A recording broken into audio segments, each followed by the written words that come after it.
Yeah, I got a wheel update. For some reason I try to put these wheels on, and yeah, these rear wheels, they're like really stuck on there, so I'm gonna have to do an update. But put them 19s.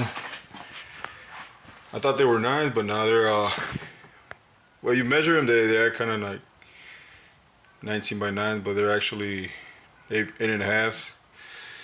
This is the wheels. Yeah, you see them popping out a little bit. The guy that bought them off said they fit a BMW 5 Series, which was a total lie. Yeah, these are 5 by 114s. Not sure what car they go to, but yeah, I had to buy some 1-inch spacers. Well, conversion kit.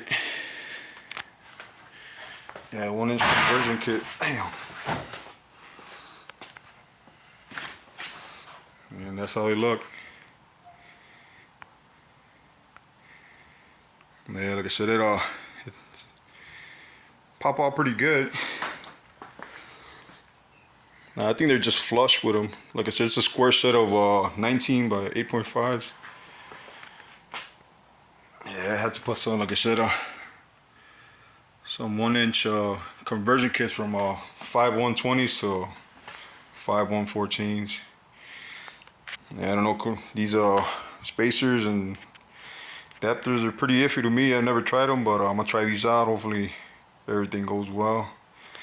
Like I said, that's how it looks with the 19s on. Like I said, with the 1-inch spacers, and then factories in the back.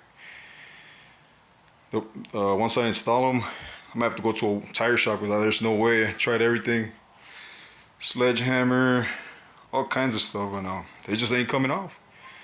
But yeah, that's a quick update. That's how it's gonna look with the wheels. These are the Bremmer Kraft BR09s. Like I said, I don't know what car they're for, but I had to buy some 1-inch adapters for them. But that's how the car looks. Crazy kid, man. Yep. Factory and aftermarket. All right. That's about it. Have a good one.